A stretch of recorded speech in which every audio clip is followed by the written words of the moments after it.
안녕하세요, 보일입니다. AI와 붙다 2.0 그 네 번째 시간인데요. 오늘은 AI란 무엇인가? 라는 아주 근본적인 질문에 대해서 탐구해 보고자 합니다.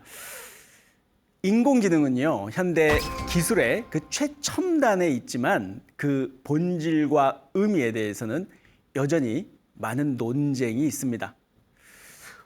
오늘 우리는요, AI의 정의, 역사, 그리고 현재 상태, 그리고 이와 관련된 어떤 철학적, 윤리적 어떤 쟁점들을 살펴볼 겁니다. 여러분, 도대체 인공지능이 뭘까요? 도대체 이 기계가 뭐길래 이렇게 전 세계인들이 야단법석일까요? 누군가는 이 AI 기술이 인류의 마지막 발명품이라거나 마법이다, 이렇게 찬양하기도 합니다. 또 반면 누군가는 AI는 마케팅 용어에 불과하다, 또는 매우 똑똑해 보이긴 하지만 당황스러울 정도로 바보스럽다, 이렇게 주장하기도 합니다. 아마도 인류 역사상 이렇게까지 말도 많고 탈도 많았던 기술이 있었을까 싶습니다.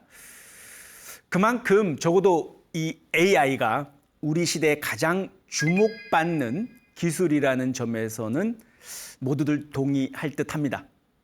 이 AI란 무엇인가? 이 질문은 사실 간단하고 당연해 보이지만 사실은 AI 학계나 업계 모두가 수긍할 만한 정의를 내놓지 못하고 있습니다. 다시 말해서 AI 연구자는 물론 AI 개발자들조차도 이 AI가 무엇인지 잘 모른다는 점입니다. 그렇다면 이들이 왜 AI에 대해서 무엇인지 대답을 이렇게 선뜻 하지 못하고요, 전문가들끼리 동의할 만한 의견을 내놓지 못하는지를 한번 알아보겠습니다. 먼저 그럼에도 불구하고 AI의 일반적 정의부터 한번 시작해 볼까요? 가장 고전적인 교과서적 정의는요, AI는 인간의 지능을 모방하거나 그 기능을 수행하는 기계나 컴퓨터 시스템, 이렇게 일반적으로 정의합니다. 하지만 이 정의는요, 바로 여러 가지 질문을 받게 됩니다.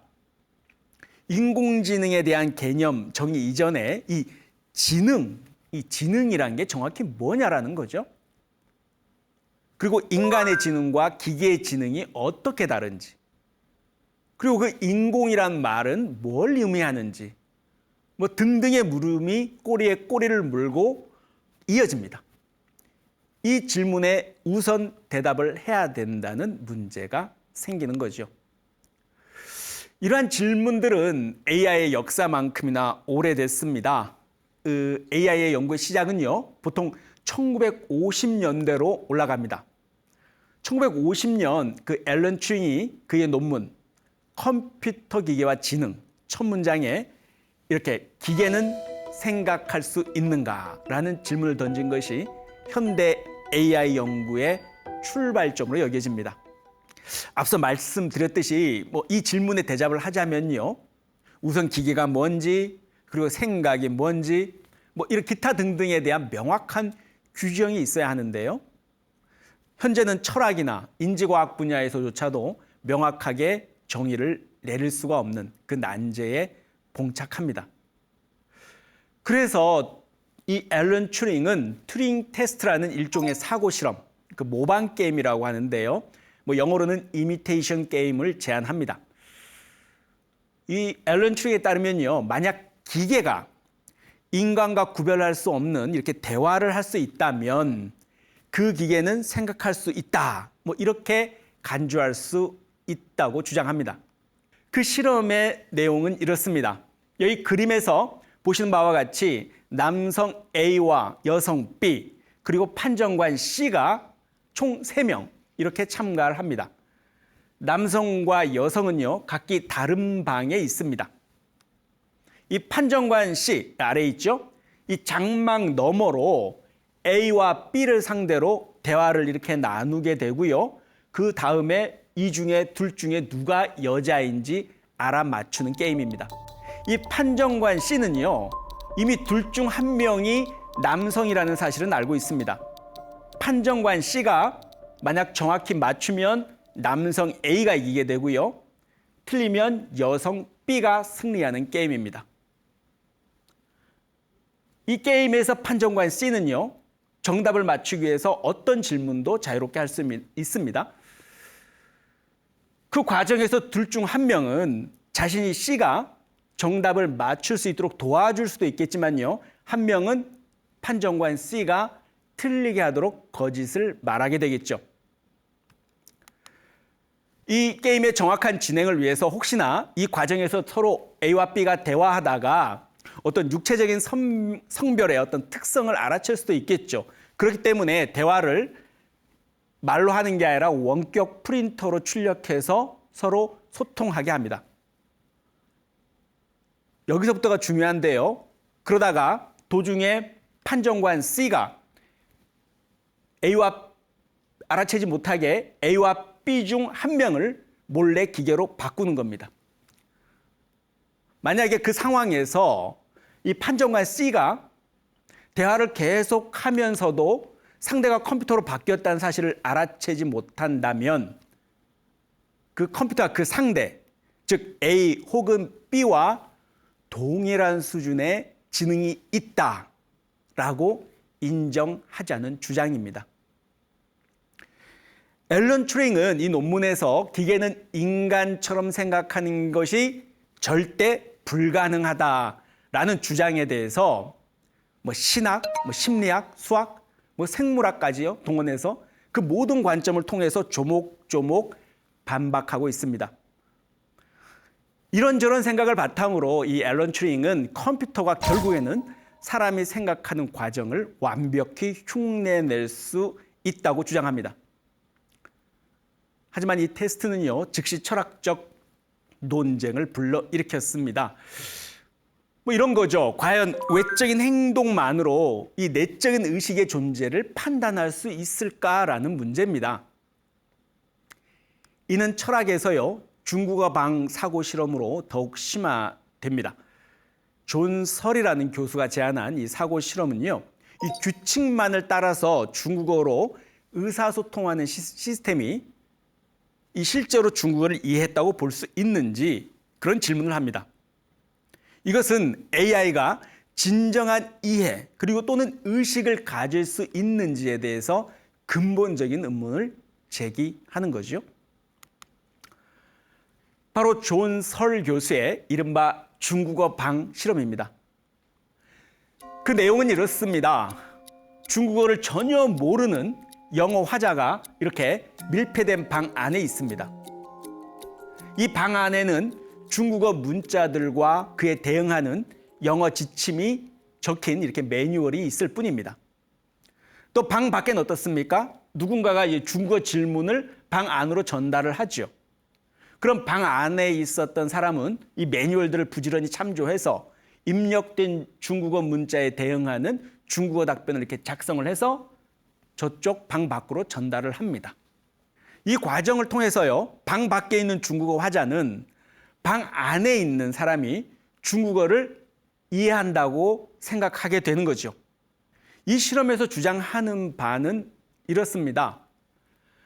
방 안의 사람은 적절한 중국어 답변을 제공하지 못하지요. 그럼에도 불구하고 실제로 전혀 중국어를 이해하지 못함에도 불구하고 이 사람은 단순히 규칙에 따라서 기호를 조작하고 있을 뿐입니다. 결국 이 실험은요, 컴퓨터 프로그램, 인공지능이 되겠죠. 이 컴퓨터 프로그램이 인간처럼 보이는 응답을 할 수 있더라도요, 실제로는 언어나 상황을 이해하지 못할 수 있다. 이런 내용을 보여주기도 합니다. 형식적인 규칙 조작만으로는 진정한 이해나 의미를 가질 수 없다고 주장하는 거죠. 따라서 존 설 교수는요, 현재의 AI 시스템이 진정한 의미에서 지능 혹은 이해를 가지고 있지 않다고 주장하는 겁니다. 앨런 튜링의 튜링 테스트 그리고 존 설의 중국어 방 실험, 이 두 실험 중에서 여러분은 어느 쪽이 더 설득력이 있다고 생각하십니까? 사실 이 문제는 여전히 논쟁적입니다. 그래서 이렇게 최근에는 전혀 다른 시각으로 튜링 테스트를 바라보는 견해도 등장하는데요. 최근에 텍사스 대학의 일리아스 리웁 박사가 제안한 역 튜링 테스트가 있습니다. 이 역 튜링 테스트는요, 우리가 잘못된 방식으로 튜링 테스트를 바라보고 있는지 모른다, 이렇게 주장을 합니다. 그래서 이 튜링 테스트를 한번 뒤집어 보자는 거죠. 말 그대로 역 튜링 테스트입니다. 이 새로운 방식의 패러다임에서는요, AI가 인간을 모방할 수 있을지 여부가 중요한 게 아닙니다. 오히려 어떤 것이 너무 완벽하고 세련된다. 그것을 인식했을 때 그게 바로 AI의 작품일 가능성이 높다고 의심하는 겁니다. 간단히 말하면 너무 좋아 보이면 인공지능의 가능성이 높다는 겁니다. 간단하죠? 반대로 미묘한 결함이나 단점, 그리고 예측할 수 없는 부분이 있다면 반대로 사람이 만든 가능성이 아주 높은 거죠. 결국 이렇게 되면 인간은 완벽할 수 있는 능력이 아니라 어떤 고유한 결함을 가질 수 있는 능력으로 재정이 되게 되는 거죠. 역 튜링 테스트는요, 우리가 인간으로서 우리의 가치가 정확성이나 효율성 이런 측면에서 AI를 능가하는 능력에 있지 않다는 사실을 일깨워 줍니다.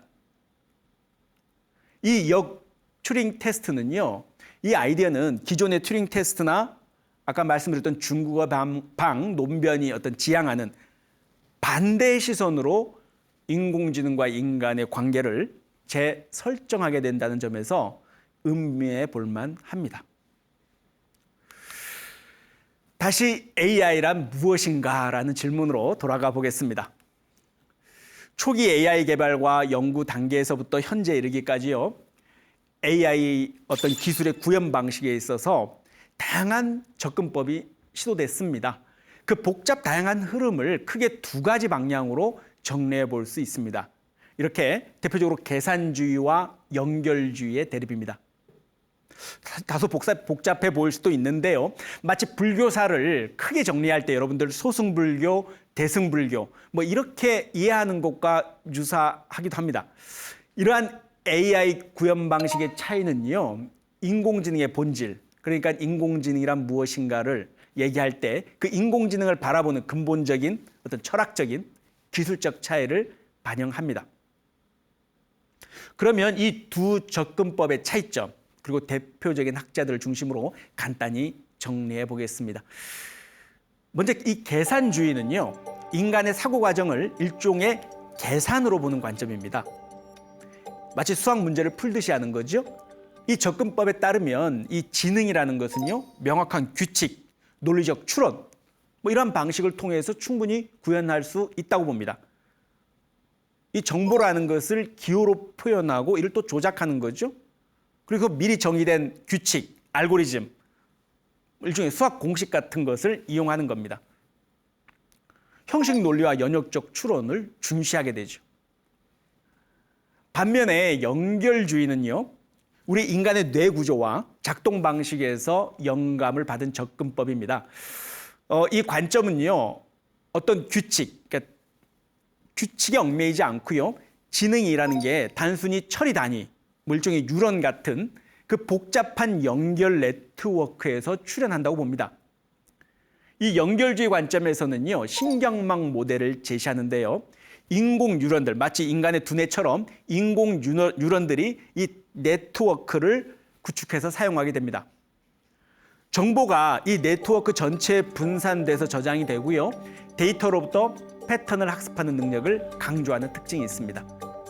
어쨌든 이 두 가지 방식의 차이점은요, 먼저 지식 표현에 있어서 먼저 설명했던 계산주의가 명시적, 기호적 표현 방식이라면요, 연결주의는 암묵적이고 분산된 표현 방식을 취합니다. 그리고 이 인공지능을 학습시키는 학습 방식에 있어서도요, 계산주의는 규칙의 명시적 프로그램이라면 연결주의는 어떻게 됩니까? 데이터로부터 자동 학습 방식을 채택하게 됩니다. 차이가 있죠? 문제 해결 방식에 있어서도 차이가 납니다. 계산주의는 논리적 추론 그리고 탐색을 통해서 구현한다면요. 연결주의는 패턴 인식, 일반화 방식을 사용합니다. 이 결과물에 대한 설명 가능성에 있어서도 계산주의는요. 그 결정 과정이 명확하고 설명이 가능합니다. 하지만 연결주의는요. 요즘 문제가 되고 있죠. 블랙박스. 어떻게 해서 그런 결과가 나왔는지 설명이 어렵다는 문제점이 제기되고 있습니다. 사실 요즘 AI 개발의 역사에서 이 계산주의와 연결주의는요. 각각의 장단점을 가지고 경쟁하면서 발전해 왔습니다. 최근에는 두 접근법을 이 장점을 결합하려는 시도들도 일어나고 있고요. 이렇게 되면서 더 강력하고 유연한 AI 시스템의 개발로 이어지기도 합니다. 예를 들어서요, 요즘에 신경 상징적 AI, 이런 AI는요, 신경망의 학습 능력 그리고 기호 논리의 추론 능력을 이렇게 결합하려는 시도입니다. 이런 융합적 접근은요, AI가 더욱 앞으로 인간의 인지 능력에 이렇게 가까워지는데 기여할 것으로 기대되고 있습니다. 여러분들 지금까지 계산주의와 연결주의에 대해서 이 대립에 관해서 좀 이해가 되시나요? 아마 이렇게 좀처럼 이해가 되지 않으실 수도 있습니다. 그래서 저는 이 부분을 공부할 때마다 우리 불교사에서 공부했던 교종과 선종의 대립과 유사하다는 생각이 자꾸 듭니다. 그래서 저는 교종과 선종의 대립을 바탕으로 해서 이 부분을 이해하는데요. 제가 지금부터 이 계산주의와 연결주의의 차이점을요, 교종과 선종의 차이점으로 대비시켜서 설명드려 보겠습니다. 계산주의는요, 앞서 설명했듯이 명시적 규칙과 논리적 추론을 중시한다고 했습니다. 이는 여러분 아시다시피 우리 교종이 역사적으로 경전의 학습과 이해를 통해서 깨달음을 추구해가는 것과 유사합니다.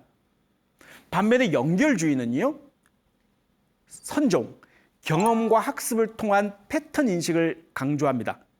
여러분 아시는 선종에서 경전보다는 직접적인 경험과 직관을 통해서 깨달음을 추구하는 것과 비슷하다고 할 수 있습니다.